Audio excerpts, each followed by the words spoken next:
आदर के साथ शहीदों को श्रद्धांजलि दी। भगत सिंह जी, सुखदेव, राजगुरु, उन लोगों को कल के दिन फांसी दी गई थी। उन्होंने देश को आज़ाद कराने के लिए सबसे बड़ी शहादत दी। अध्यक्ष महोदय, मुझे बेहद खुशी है कि वैसे तो हम सब लोग सभी शहीदों को नमन करते हैं, सभी स्वतंत्रता सेनानियों का आदर करते हैं, लेकिन उन सभी स्वतंत्रता सेनानियों में एक तरह से दो चमकते सितारे हैं, बाबा साहब अम्बेडकर और भगत सिंह। दिल्ली सरकार ने ये निर्णय लिया है कि बाबा साहब अम्बेडकर और भगत सिंह जी की तस्वीरें सभी दिल्ली सरकार के दफ्तरों में लगाई जाएंगी। कुछ दिन पहले पंजाब सरकार ने भी ये निर्णय लिया है कि पंजाब सरकार के भी सभी दफ्तरों में भगत सिंह और बाबा साहब अम्बेडकर की तस्वीरें लगाई जाएंगी। जब से ये ऐलान किया गया है, मैं तो सोच रहा था कि हमारे विपक्ष के साथी इसके ऊपर हमें बधाई देंगे, तारीफ करेंगे कि बहुत अच्छा निर्णय लिया गया। शुक्रिया।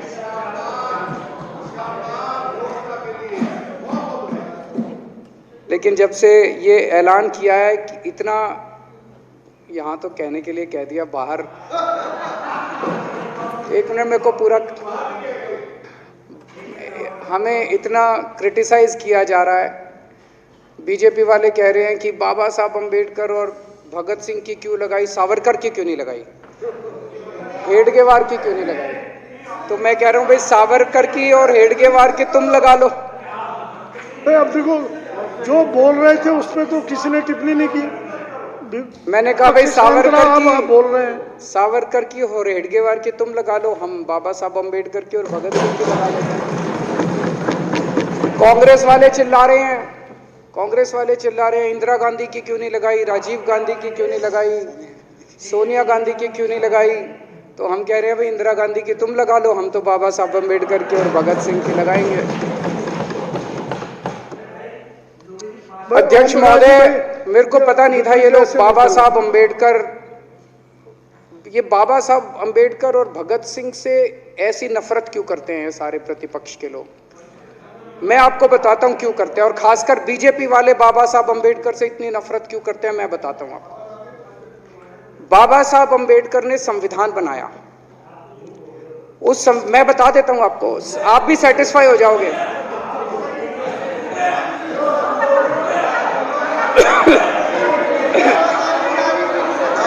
सुन के चले जाना।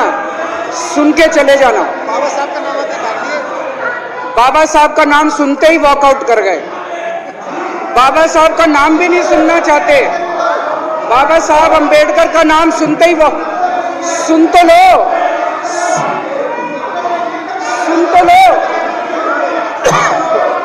तो तमाशा, और ये सब कुछ जो इन्होंने बोला वो सच बोला। सुन तो लो।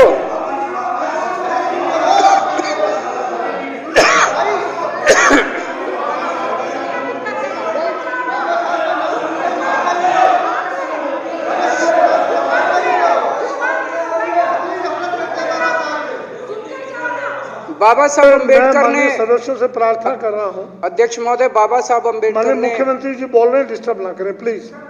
नहीं, ये कोई तरीका। सत्य कौन बोल रहा था? सत्य क्या बिजुली जी ने बोला? सब आप बैठ जाइए। अब बाबा साहब अम्बेडकर ने देश का संविधान बनाया। संविधान में लिखा उन्होंने कि भारत के अंदर जनतंत्र होगा। इस जनतंत्र के अंदर चुनाव होंगे। चुनाव में जनता वोट डालेगी। वोट डाल के जनता अपनी सरकार चुनेगी। वो सरकार लोगों के सपनों को पूरा करने के लिए काम करेगी। बीजेपी को ये पसंद नहीं है। बीजेपी नहीं चाहती चुनाव हो। बीजेपी चाहती है कि चुनाव खत्म हो जाए। चुनाव होने ही नहीं चाहिए। चुनाव गंदी बात है इनके हिसाब से। चुनाव गलत बात है इनके हिसाब से। एमसीडी के अंदर 15 साल इन्होंने जम के लूटा। लूटने के सारे दुनिया के रिकॉर्ड तोड़ दिए। गिनीज बुक वालों की मीटिंग चल रही है कि हम भारतीय जनता पार्टी का नाम आने वाला है गिनीज बुक के अंदर, एनसीडी का और बीजेपी वालों का। शानदार इन्होंने परफॉर्मेंस किया है। 15 साल के अंदर इन्होंने लूटने में कोई कसर नहीं छोड़ी। लूटने के बाद जब जनता में त्राही त्राही मच गई, लोग दुखी हो गए 15 साल के इनके शासन के बाद, और जनता ने मन बना लिया कि इस बार इनको मजा चखाएंगे और गुस्सा जाहिर करेंगे। चुनाव आयोग ने ऐलान कर दिया कि हम आज शाम को 5 बजे 9 तारीख को 9 मार्च को शाम को 5 बजे आज चुनाव की डेट्स की घोषणा की जाएगी। 4 तारीख को प्रधानमंत्री के दफ्तर से फोन जाता है, चिट्ठी जाती है चुनाव कमिश्नर को, चुनाव रद्द कर दो। पूरी दुनिया के अंदर आज तक ऐसा नहीं होगा कि प्रधानमंत्री सीधे सीधे चुनाव कमिश्नर को फोन करके और चिट्ठी लिख के कहते हैं कि चुनाव रद्द कर दो। इसलिए ये नफरत करते हैं बाबा साहब अम्बेडकर से। ये कहते हैं बाबा साहब अम्बेडकर नहीं होता तो जनतंत्र नहीं होता इस देश के अंदर। कल एक बीजेपी का बड़ा नेता मिला, बोला जी मैंने तो अपने बीजेपी के बड़े नेताओं को बोल दिया ये चुनाव का चक्कर छोड़ो, एमसीडी में भी एनडीएमसी जैसा कर दो। मैंने कहा इसका क्या मतलब? वो बोले जैसे एनडीएमसी में चुनाव ही नहीं होते, एनडीएमसी में केंद्र सरकार नॉमिनेट कर देती है, बोले जी एमसीडी में भी यही हो जाना चाहिए। अध्यक्ष महोदय, इनका बस चले ना इस देश के अंदर सारे राज्यों में और देश में चुनाव कराना बंद कर दें। इसलिए ये नफरत करते हैं, इसलिए बाबा साहब अम्बेडकर से नफरत करते हैं ये लोग।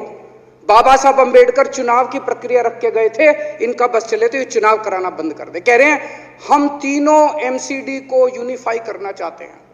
अरे 7 साल थे तुम्हारे पास, सो रहे थे क्या 7 साल से? कहां थे तुम लोग 7 साल से? क्यों नहीं तुम लोगों ने क्यों नहीं तुम लोग यूनिफाई करने के लिए पैसे चाहिए?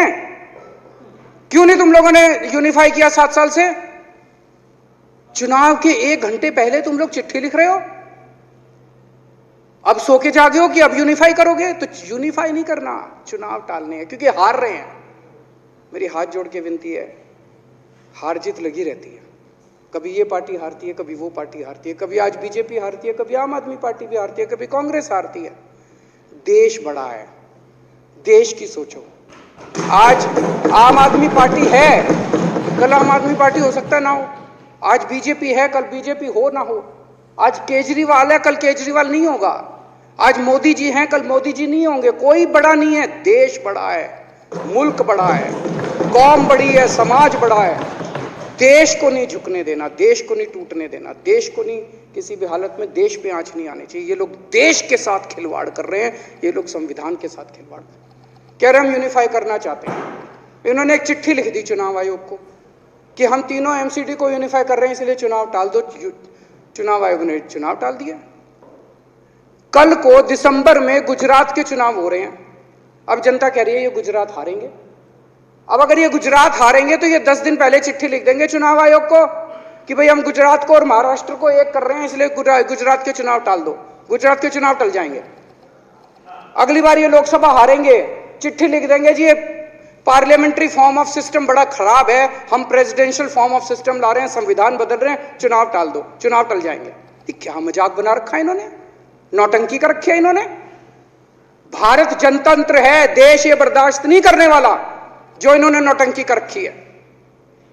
कहते हैं हम दुनिया की सबसे बड़ी पार्टी हैं, हम तो जी दुनिया की सबसे छोटी पार्टी हैं। फिर भी डर गए तुम लोग।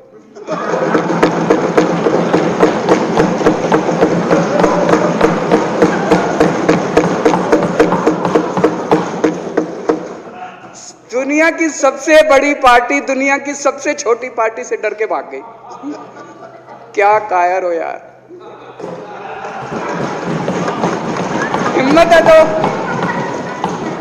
है तो चुनाव लड़के दिखाओ बीजेपी वालों, मान जाएंगे तुम। हिम्मत है तो चुनाव लड़के दिखाओ। कहते हो 56 इंच का सीना है, नहीं तो मान लो 56 इंच का सीना नहीं है, झूठ।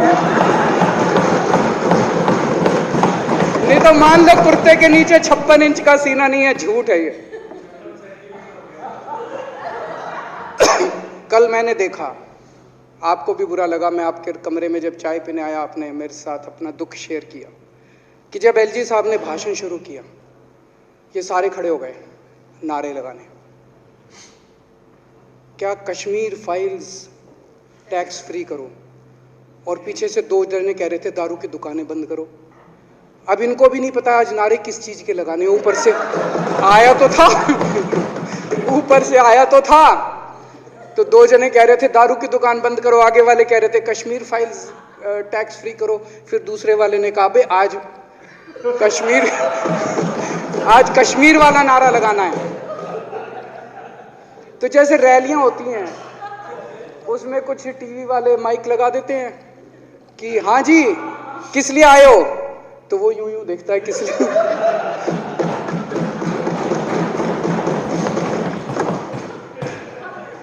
क्या हाल बना दिया इनका। इसलिए थोड़ी राजनीति में आया था, इसलिए थोड़ी राजनीति में आए थे। एक पिक्चर आई थी बंटी और बबली, उस पिक्चर में एक सीन था, कुछ लोग एक नेता के घर के सामने जाते हैं, हमारी मांगे पूरी करो, हमारी मांगे पूरी करो। नेता बाहर आता कहता है क्या मांगे हैं, तो सारे एक दूसरे की तरफ, उनको पता ही नहीं क्या मांगे। आज सारे देश की सारी भारतीय जनता पार्टी एक पिक्चर के पोस्टर लगा रही है गली गली में जाके। पूरी सारी भारतीय जनता पार्टी देश में एक पिक्चर के पोस्टर लगा रही है। इसलिए राजनीति करने आए थे, पिक्चरों के पोस्टर। अपने बच्चों को क्या जवाब दोगे? घर जाके बच्चे पूछेंगे पापा क्या काम करते हो? पिक्चरों के पोस्टर लगाता हूं।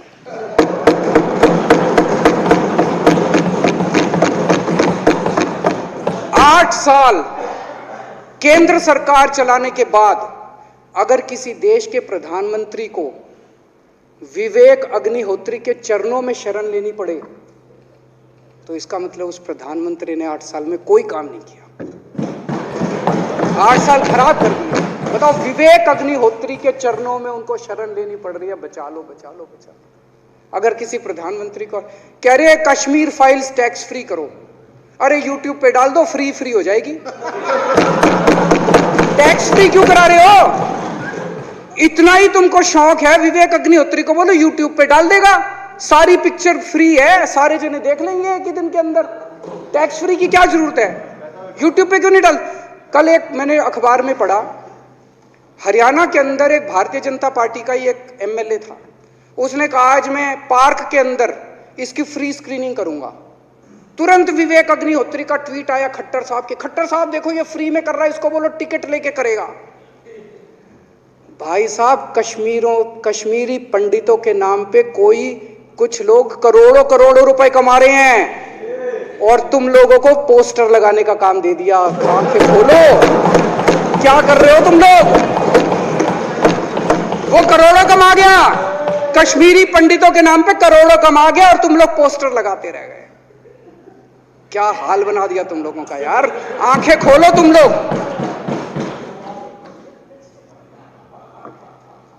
भेड़ बकरियों की तरह हाँक रखा है पूरे बीजेपी वालों को, भेड़ बकरियों की तरह हाँक रहे हैं। एक दिन बोले 3 का कृषि कानून लेके आए हैं, बहुत शानदार है, और फिर नीचे मैसेज आया भाई सारे जने तारीफ करो मोदी जी की। सारे बोले वाह मोदी जी वाह, क्या मास्टर स्ट्रोक है। और मेरे को याद है इसी सदन के अंदर इन लोगों ने उन 3 कानूनों की खूब तारीफ की थी, बोले क्या मास्टर स्ट्रोक है और क्या शानदार कानून लेके आए। 1 साल के बाद फिर आया भाई 3 कानून वापस ले लिए, बोलो फिर तारीफ करो मोदी जी की, भाई कानून बेकार थे मोदी जी। क्या इसी सदन के अंदर इन लोगों ने इतनी बेशर्मी, दिमाग पे ताला लगा रखा, इन्होंने कहा वाह मोदी जी वाह, क्या 3 कानून खराब थे आपने वापस ले लिया, देश को बचा लिया। क्या मास्टर स्ट्रोक, ये क्या हाल बना दिया आप लोगों का यार। फिर थोड़े दिन बाद बोले भाई दारू की दुकानों के खिलाफ करो, फिर सारे जने दारू की दुकान बंद करो, अब दारू ठीक हो गई दिल्ली में? आजकल तो शोर नहीं करते तुम लोग। अब कश्मीर फाइल आ गई, पहले कृषि कानून, रोज काम दे रखा है तुमको, कुछ ना कुछ ऊपर से आ जाता है, काम दे रखा है। अब दारू की दुकानें। मेरा एक ही निवेदन है मेरे बीजेपी के साथियों से, आप तो अपने ही हो, आप तो सब अपने, मेरे छोटे भाई बड़े भाई विदुरी साहब तो बड़े भाई हैं मेरे, आप तो सारे अपने हो यार। थोड़ा सा देश के बारे में सोचो यार, थोड़ा देश के बारे में सोचो। हिटलर भी जो था वो कम से कम अपने चमचों को नौकरी देता था, रोजगार देता था। इतिहास उठा के पढ़ो, उसने रोजगार तो दिया था, इन्होंने क्या दिया आपको? आपके बच्चों को नौकरी दी? आपके घर में कोई खाने पीने का इंतजाम करा? आपकी बिजली का इंतजाम करा? केजरीवाल काम आता है आपके? आपके भी घर की बिजली फ्री कर रखी है। दिल्ली के 12 लाख बच्चों को नौकरी दी है मैंने, स्कूल ठीक कर दिए, अस्पताल ठीक कर दिए। आपके घर में कोई बीमार हो, केजरीवाल दवाई पहुंचाता है, मोदी दवाई नहीं पहुंचाता। केजरीवाल काम आया। मैं बीजेपी के सारे कार्यकर्ताओं से कहना चाहता हूं, थोड़ा सा दिमाग खोलो। बीजेपी के सारे सपोर्टर्स को कहना चाहता हूं, थोड़ा सा दिमाग खोलो। ये भेड़ चाल बंद करो, भेड़ बकरियों की तरह हाँक रहे हैं ये आपको, ये सब बंद करो। दिमाग खोल के सारे जने बीजेपी छोड़ के आम आदमी पार्टी में आ जाओ।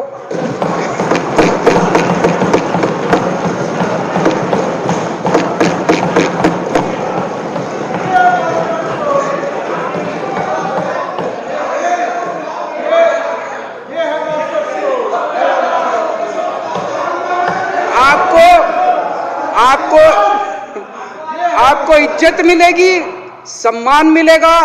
आपसे कतई झूठे नारे नहीं लगवाएंगे। राष्ट्र निर्माण में आपको साथ लेंगे हम, राष्ट्र निर्माण करेंगे आपके साथ मिलकर। ये पोस्टर भी नहीं लगवाएंगे झूठी फिल्मों के। और जो भी करना हो, कम से कम यार ये पिक्चर का प्रमोशन करना तो बंद करो। ये गंदे लगते हो तुम लोग, अच्छी शोभा नहीं देता आप लोगों को। यार आप अच्छे आदमी हो, कुछ करने आए थे राजनीति में, कहां पिक्चर के पोस्टर और प्रमोशन करने में लगा दिया। कल एलजी साहब की स्पीच पूरे देश ने सुनी। एलजी साहब को एक तरह से केंद्र सरकार का नुमाइंदा माना जाता है। एलजी साहब ने भी हमारी सरकार की कितनी तारीफ करी। 50% जीडीपी 5 साल के अंदर बढ़ गया। भारत में आज तक कभी किसी राज्य का नहीं बढ़ा। इतने शानदार काम दिल्ली सरकार ने किए हैं कि केंद्र सरकार द्वारा नियुक्त एलजी साहब ने भी दूसरी सरकार की, आम आदमी पार्टी की सरकार की भूरी भूरी शब्दों में तारीफ की। मैं एलजी साहब का बहुत बहुत शुक्रिया अदा करना चाहता हूं और इस धन्यवाद प्रस्ताव का समर्थन करता हूं।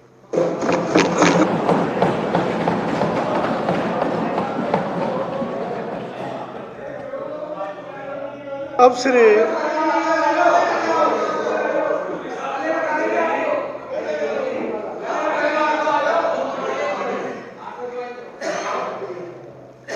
श्री गोपाल राय जी माननीय विकास मंत्री द्वारा प्रस्तुत धन्यवाद प्रस्ताव पर सदन के सामने है।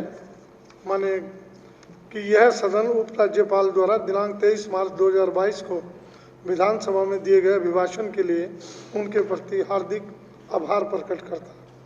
यह प्रस्ताव सदन के सामने है। जो इसके पक्ष में हाँ कहें, जो इसके विरोध में ना कहें। हाँ पक्ष जीता प्रस्ताव पारित हुआ।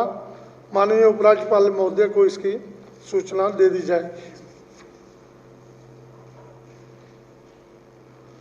जो सदस्य कल दिनांक 25 मार्च, ये इसलिए है कि बजट 25 मार्च को पहले पेश होना था, हमारे 280 नहीं लगे थे। आज 280 हम लगा सकते हैं। शाम 6 बजे तक नोटिस शाखा कमरा नंबर 46 में अपने नोटिस 280 के लिए दे सकते हैं। शाम 6 बजे तक खुला रहेगा। अब सदन की कार्रवाई शुक्रवार दिनांक 25 मार्च 2022 नहीं अब प्लीज एमएलए आरएसएस के बारे में ऐसे शब्दों का इस्तेमाल किया तो नहीं होना चाहिए। तो मैं आपसे आग्रह करूंगा कि उन शब्दों को जरूर डंडा वही लगाएंगे।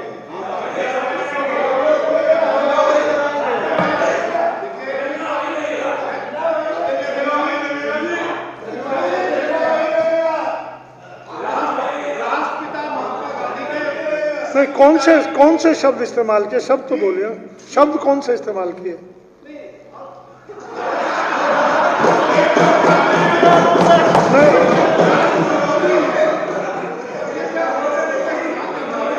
अगर कोई ऐसा शब्द इस्तेमाल हुआ है, आरएसएस देश विरोधी है, उसको हटा देते हैं बस। अब सदन की कार्रवाई शुक्रवार दिनांक 25 मार्च 2022 को पूर्वाह्न 11 बजे तक के लिए स्थगित की जाती है। बहुत बहुत धन्यवाद।